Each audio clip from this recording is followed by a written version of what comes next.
Hey there, friend, and welcome to Mindful Chatting. I want to start today off with a question.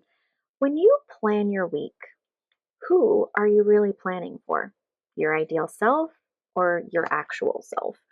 Because most plans are built for the version of you that slept perfectly, feels really motivated, has zero emotional disruption, has no unexpected stress, and has unlimited executive functioning.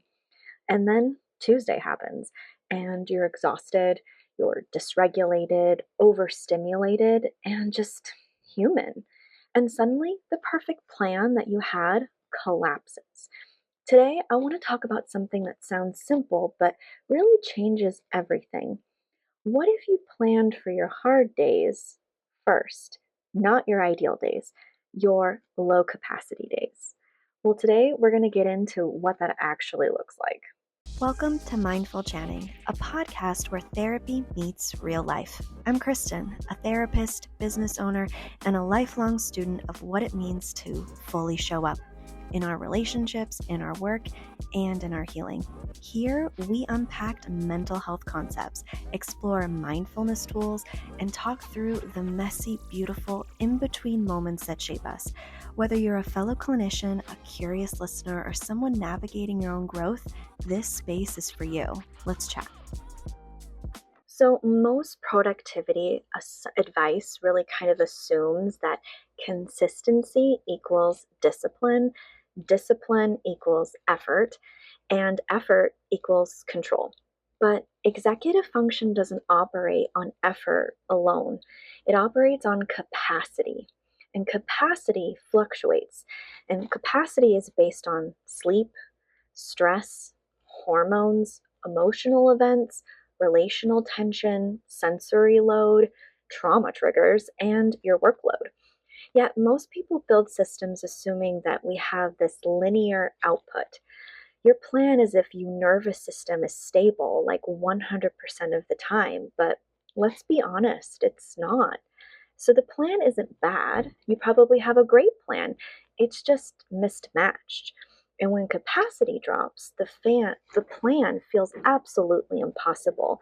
Then comes the shame. If you want to understand your ADHD in a deeper way, I've created the ADHD Crash Course, and it walks you through ADHD step by step so that you can actually start understanding your brain and not shaming it. Everything's in small, doable lessons designed for your ADHD in mind. The link is in the show notes. Let me reframe this for you. Inconsistency is not a character flaw, it's neurological reality. Instead of asking, how do I make myself consistent? I want you to start asking yourself, how do I build systems that tolerate inconsistency? That shift changes everything. For example, instead of saying, I work out 5 days a week, you could try, I have three versions of movement: high energy, medium energy, and low energy. And those can be different movements based on my energy levels. So, another example could be instead of I deep clean on Sundays, try on hard Sundays, I reset one surface. Instead of I write for 60 minutes, maybe try I write just one paragraph. Hard planning protects momentum, and ideal planning often collapses it. And remember, motivation comes through momentum. It's more important to build those momentums on those hard days to get closer to something ideal.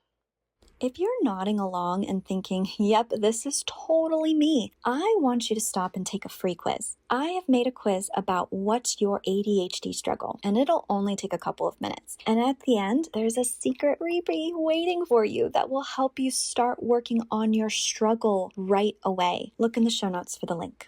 Now, let's talk about compassionate structure. I know, that kind of sounds weird, doesn't it? Compassionate structure is not a lowering our standards, even though it may sound like it. It's actually adjusting to the reality of what's going on for you. Structure without compassion really actually just becomes rigidity, and compassion without structure becomes drift. You need both. Compassionate structure sounds like this is what I commit to on a 30% day. And this is the minimum that keeps the system alive and going. And this is how I prevent all or nothing collapse. Most people quit systems not because they're incapable, they quit because they build systems that don't survive those bad days. So, for example, there have been seasons of my life where I've tried to build routines that only worked when everything was absolutely calm. But I have kids, I have a business, I have deadlines, I have relational stressors. And then I realized something. If my system only works when my life is ideal, that's not a system, that's a fantasy. What saved me wasn't pushing harder, even though I've tried that strategy. It didn't work. It was asking what keeps us alive on my worst day. And that question changed how I started planning everything.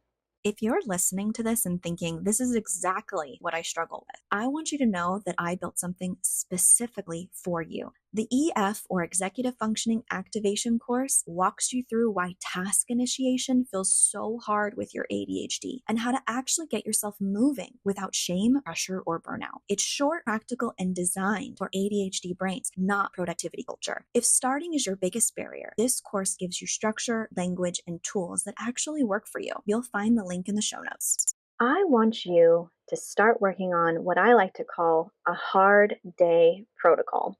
I know that kind of sounds weird, but I want you to think about your hard, lowest energy days, and I want you to develop a system around those hard days. So, on your lowest capacity days, I want you to start asking yourself these questions.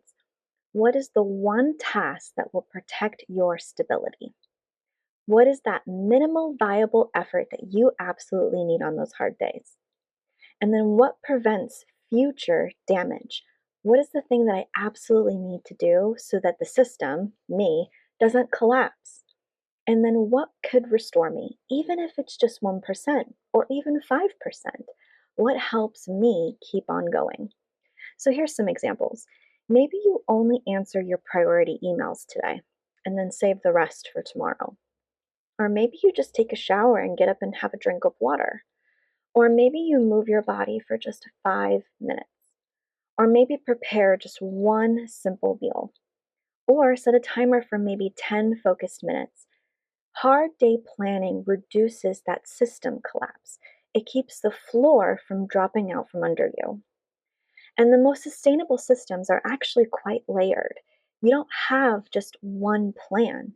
You have a high capacity structured plan, you have a medium capacity structured plan, and you have a low capacity structured plan. And your job isn't to force yourself into the highest tier, it's to select the tier that actually matches your nervous system in the moment. That's not laziness, that's actually executive functioning awareness. Hey, if you want to be first in line for the ADHD Planning Stack pilot course, make sure you sign up to get early access, discounts, and extra support. The link is in the show notes. If you've been building plans that only work when you're at a 100% level, that's not failing. You're planning for a version of you that doesn't actually exist consistently. I want you to try this instead. I want you to build for a 30% day. Because if your system survives the hard day, well, it will thrive on such the easy ones too. Remember, always be gentle with your mind. One more thing before you go, and this helps me personally, staying present and grounded, which we all need, especially when your brain wants to spiral into disconnection. Me too. It's Brain FM. It's musically designed to help ADHD brains, well, really anyone's brain, focus, relax, or sleep, and I use it almost daily. If you want to try it, I've dropped my link in the show notes. And if you're looking for planning tools or ADHD-friendly resources, I'll keep a list of my favorite links in every episode.